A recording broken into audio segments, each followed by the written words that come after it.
हमें कुछ अचीवमेंट मिलता है, चाहे एजुकेशन में मिले,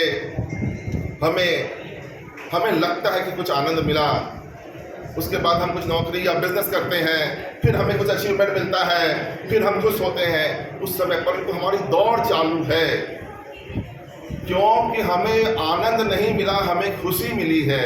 चाहे गाड़ी खरीद के हो, चाहे जमीन लेके हो, चाहे कोई भी बड़ा से बड़ा अचीवमेंट हो, हमें खुशी मिलती है, आनंद नहीं मिलता है।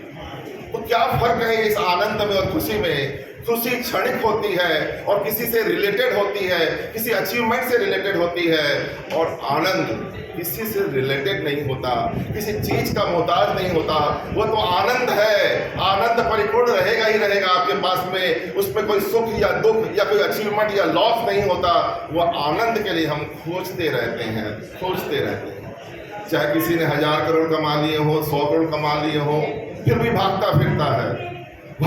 कर्म करना कोई बुरा काम नहीं, कर्म को बढ़ाना भी कोई गलत काम नहीं, परंतु वो किसी संतुष्टि को खोजता है, वो आनंद को खोजता है, परंतु वह आनंद उसे मिलता नहीं है। और वो आनंद कहाँ खोजता है? वो किसी उपाधि में खोजता है, किसी बड़े अचीवमेंट में खोजता है, गाड़ी में खोजता है, और कहीं विदेश यात्रा में खोजता है, लड़कों में पुत्रों में खोजता है, परंतु उसे मिलता नहीं।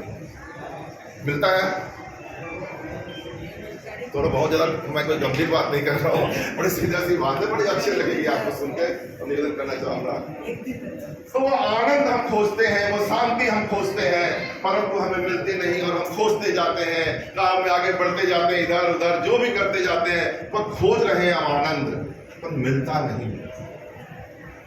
तो अभी सवाल यह उठता है कि हम आनंद खोज क्यों रहे हैं, जिसे हम जानते नहीं, उसकी अनुभूति को हमें पता नहीं, हम खुशी को ही आनंद समझ बैठे हैं, तो हमें आनंद का पता नहीं, तो फिर क्यों खोज रहे हैं उसे?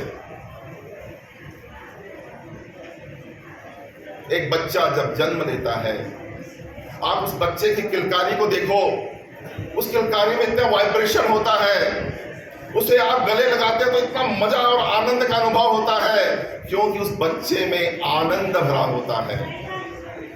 ठीक है, वो आनंद से परिपूर्ण रहता है, वो प्रेम से परिपूर्ण रहता है, क्योंकि उसका मन उस समय तक विकसित नहीं होता, और वो आनंद का रूप होता है, वह प्रेम का रूप होता है, तो वह हमारा अपना रूप है।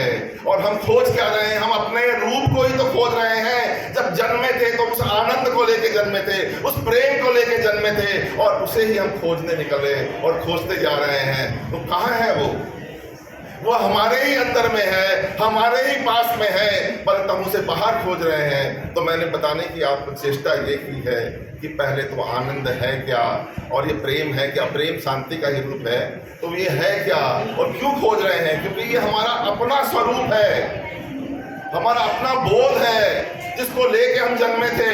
और उस बच्चे की किलकारी को, उस बच्चा को किसी चीज की जरूरत नहीं होती, वो घंटों की देखता रहता है, छत पर खेलता रहता है, हंसते रहता है। वो रोता है कब?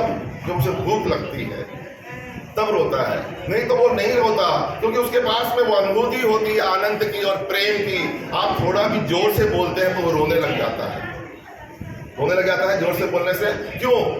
कि वो प्रेम की भाषा समझता है, वह ये जोर जोर से चिल्ला-चिल्ली की भाषा को नहीं समझता है, और उसके मन में किसी का विचार आचार नहीं होता है, क्योंकि उसका मन विकसित नहीं होता है। और कुछ साल के बाद में उस बच्चे का जब मन विकसित हो जाता है, तो मन की अपनी एक कारण है, काम है, क्रोध, मोह, लोभ, मद, मत्सर, ये जो 6 चीजों से हमारा मन परिपूर्ण है, वह मन जब विकसित हो जाता है तो वही हमें परेशान करने लग जाता है, और हम अपने आत्मा की आवाज को, अपने चैतन्य को, अपनी एनर्जी को, जिसे हम आनंद कहते हैं, उसे तो भूल जाते हैं। उसके ऊपर में मन का रूप धारण हो जाता है, और यह मन हमें परेशान करता है एक 6 चीज़ों के कारण से।